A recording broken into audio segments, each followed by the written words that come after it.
Ja, hei sann, det er fredag igjen.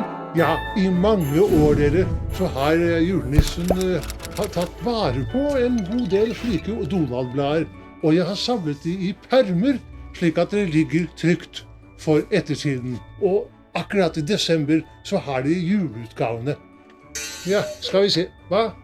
Ja, gjøken er overalt. Donald-blader kom ut i gamle dager, og da var det stor stas, og spesielt oppunder jul, for da kom de ut med litt store og tykke blader. Ja, sånn som dere kan se her. Ja, og det, som dere ser så er de ganske tjukke, og de inneholder jo da mye mer ting da, og historier og da greier da, vet du. Men Donald er ikke bare Donald. Nei, for det er en sånn stemning i Donald-blader, og spesielt i julen. Og det er noe jeg husker tilbake fra jeg var bare noen få hundre år. Da hadde jeg masse moro av dette her. Dette bladet er fra 2013, så det er ikke så gammelt altså. Det er ikke det. Veldig koselig, fin forside. Ja, artig. Ja, og her ser du da Donald som julenisse. Ja, som meg! Ja, og Petter Smart sitter jo her. Ja, og han finner jo opp alt mulig rart. Ja, det finnes ikke grenser for hvor mye oppfinnsomhet Petter Smart, som dere ser på bildet her sånn, han finner jo opp alt mulig på bestilling, og han gir seg ikke før han har funnet svaret der. Ja, tenk om vi kunne hatt en sånn Petter Smart nå, du, som hadde laget en slik liten dings til å ha i kjelleren, du. Ja, som styrte hele huset. Ja, og med energi. Ja, det hadde vært noe, du. Hva? Det skulle vært fint. 4 herlige juleklassikere da i dette hovednummeret, som er uke 51 og 52 for julen 2013. Ja, når dagene blir lange og ferien setter inn, så sier vi at du må hente Donald-bunken din. Hvis ingen tar de fra deg og lar dem være i fred, så har du denne uka dobbelt opp og kos deg med det. Heisan og hoppsan og Donald tralala! Om julekvelden da skal alle sammen lese blad. Ja, disse Donald-tegningene de har forandret seg opp gjennom årene. Og de som tegner Donald i dag, de har et helt annen strek. Det virker som tegningene var mer runde før i gamle dager. I dag er det litt mer firkantet. Jeg synes det er veldig mye romfart i Donald, og det har jeg alltid vært interessert i altså. Ja, himmelrommet, legeme, månen og Mars og Jupiter og ja, alt dette greiene her. Og vi sitter jo på en jordklode vi også, det er spennende den også. Vi må liksom strekke oss utover i verdensrommet, ja, for da vi må liksom drømme litt da, vet du. Ja. Og i Donald så er det mange muligheter til å drømme. Og spesielt når det gjelder romfart. Ja, og da er som regel Petter Smart inne i bildet, skjønner du.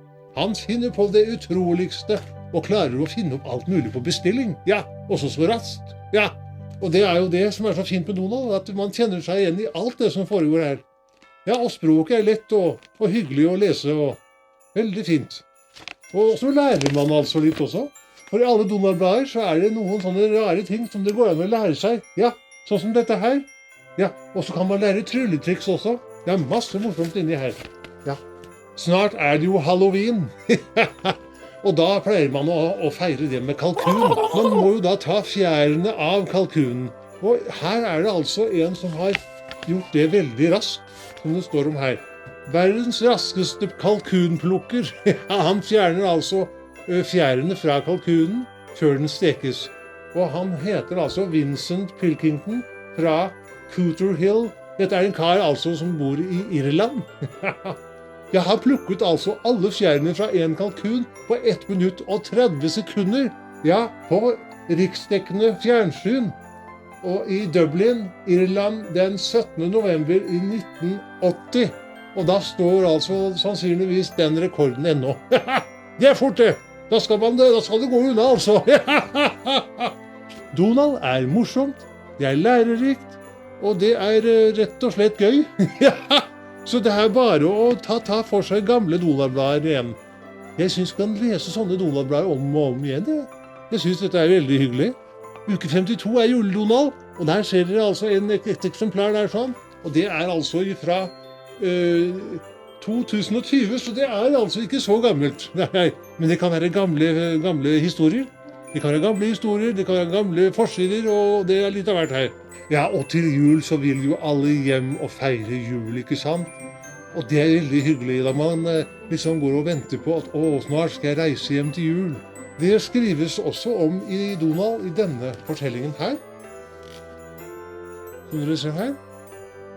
Den lange veien hjem til jul. 24 luker. Ja, her har vi altså en julekalender som pleier å følge med i Donald sånn i siste uka før jul. Og der kan du da, den er ikke åpnet, og den er ganske gammel, og vi har tatt godt vare på den. Den er fra 2020 og er ikke åpnet ennå. Så den tar vi ta vare på. Det er artig med sånne gamle ting, og ta godt vare på de. Ja, så må ikke åpne hvis man har andre kalendere. Ja, for det er jo ofte sånn at man kan få flere julekalendere til jul. Ja, og mye av det dukker jo opp i både blader og litt av hvert. Ja, det må ikke koste tusenvis av kroner. Nei da. Apropos dette med julekalendere, det er jo en tradisjon at alle har en julekalender, og de kan åpne 1 luke for hver dag, ikke sant? Og julenissen har jo hatt mange julekalendere, ja, absolutt. Men en av de jeg er veldig stolt av da, det er denne her. Jeg vet ikke om det går an å få kjøpt den lenger nå, men den har jeg tatt godt vare på. Jeg har dessverre ikke alle lukene igjen, men det er i hvert fall noen igjen her. Og den er veldig fin. Ja. Så adventskalendere, det er saker og fine ting. Men de har også noe annet. De har adventsstaker, og det kan jo være en slik som dere får se her. Ja, og som dere ser så er det veldig mange forskjellige typer adventsstaker. Det kommer an på litt på tro og hva man tror på og litt sånn. Julekort er hyggelig, ikke sant? Ja, jeg har mange fine sånne kort. Her er det et som noen har lagd selv. Ja, veldig fint. Sånn. Veldig koselig. Og her er det innsider også. Ja, veldig fint. Her er det noen som er veldig glad i lillesøsteren sin. Det er jo koselig å høre. Ja, i dag ble det veldig mye julekort og Donald. Ja, jeg er som sagt veldig glad i Donald og disse historiene og bildene og fargene og ja, alt sammen. Ja, jeg har jo så mye på hjertet, men jeg kan jo ikke fortsette uendelig ellers. Så ja, det var alt jeg hadde å by på i dag. Vi fortsetter igjen neste fredag. På gjensyn. Ha en super uke der ute, og god helg! Ja!